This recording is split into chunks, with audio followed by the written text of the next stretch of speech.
Please like, share, and subscribe my channel. Hello viewers, how are you? Welcome to my channel, My World. Today we are going to learn a very important topic, idioms. So if you learn idioms, you can speak a better English in a better way. So in communicative English, these idioms plays a very prominent role while speaking in the public speaking or with higher authorities or something else. It gives some ornamentation to our speech. So please let's learn idioms. Okay, and acid test. The first one is acid test. What is meant by acid test? It is a very difficult test. Acid test means difficult test. A severe test. In Telugu it is called as Katinamaina Pariksha. In Telugu it is called as Katinamaina Pariksha. So a severe test. So we have to write. Example. Ram is not a famous person in his town, but he would like to participate in elections. It is an acid test to him, no doubt in it. Adi Katinamaina Pariksha, because no one knows whether he elected or not. So in that situation we have to use the word acid test. So Ram is not a famous person in his town. The next election will prove an acid test for him. Okay, understood what I am saying? Right. The second one is very important. Add fuel to the fire. Add fuel to the fire to make situation worst. The situation actually worse, then somebody enter into that situation and makes it worst. So that means in Telugu అగ్నికి ఆజ్యం పోయు, అగ్నికి ఆజ్యం పోయు, లేదు అగ్నికి వాయువు తోడైనట్లు అంటూ ఉంటాం మనం. ఓకేనా? Right. And add fuel to the fire. So for example, my friend is angry, don't crack joke at this moment. It is like it will add a fuel to the fire. Actually he is angry, so when he is in angry mood, if we crack a joke, what happens? His anger becomes more and it rages. So in that situation, so we have to use add fuel to the fire. In so many situations we can use it naturally. And the third one is afraid of one's own shadow. Afraid of one's own shadow and easily frightened. So అంటే ఏంటి, మన నీడను చూసి మనమే భయపడ్డం. In Telugu ఇస్తే మన నీడను చూసి మనమే భయపడడం. So easily frightened, in English easily frightened అంటే సులభంగా భయపడ్డం, ఈజీగా భయపడ్డం. So for example, after Ramesh was once attacked by a robber, he was afraid of his own shadow.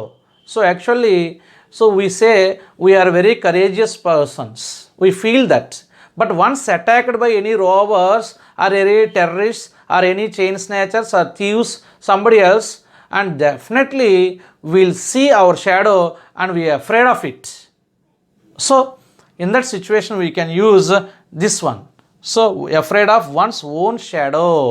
So we can easily frightened, right? So after Ramesh was once attacked by a robber, he was afraid of his own shadow. Fourth one, an eye for an eye. An eye for an eye. And tooth for tooth. An eye for eye, tooth for tooth. There is a theory.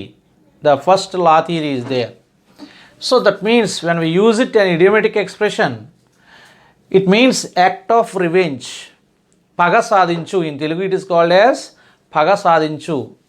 Are so it is as an eye for eye means కంటికి కన్ను, and in Telugu it is called కంటికి కన్ను పంటికి పన్ను. Okay, so while we are using in this like idiomatic expression, the principle of an eye for eye makes the whole world blind. The principle of an eye for eye makes the whole world blind. If we use this theory nowadays, the whole India became blind. There is no one with eyes. So we are not participating. The old theory, the old law theory is there, and the eye for an eye or tooth for tooth, right? and armchair theory in a relaxed way. Armchair theory, an impractical theory in Telugu it is called as, so అమలుపరచడానికి సాధ్యం కానిది, it is impracticable theory. So like that, though he is a scholar in mathematics, his theories on mathematics are only armchair theories, because though he is an intelligent in mathematics, his theories are not useful in a practical life, in the real life, right? And the sixth one is as busy as be, right? Very busy, that means very busy. In Telugu it is called as తీరిక లేకపోవడం. Okay, so teachers in the school are as busy as be during admissions.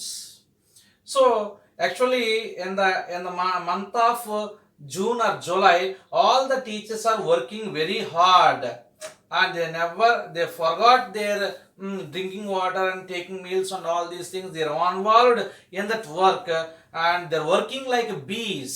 So that in that context we can use it as busy as bee. Next one is as a last resort. So in Telugu it is called as చివరి ప్రయత్నంగా, ఆఖరి మజిలీ. And do something when everything has failed. We have to do something when everything has failed. It is a last chance. So in that context we have to use, right? I could not get loan from any bank or any other resources, and so as a last resort, as a last chance, I had to sell my favorite bike to raise my money. So in that case we have to use at all as a last resort, right? Next one is as clear as crystal. As clear as crystal, like very clear. In Telugu it is called as చాలా స్పష్టంగా. So for example, the glass flower vase is as clear as crystal. Okay, right. At all costs, regardless of the difficulties. In Telugu it is called as కష్టాలను లెక్క చేయక, ఏది ఏమైనా, ఎలా అయినా, we have to do that thing. So at all costs, like that, it is a very good book. I must read at all costs. I have to read it at all costs. By facing so many difficulties, I have to complete that book. So my dear friends, idioms are very, very useful in our spoken and communicative skills. Please, so go through it very carefully and remember it. Thank you one and all.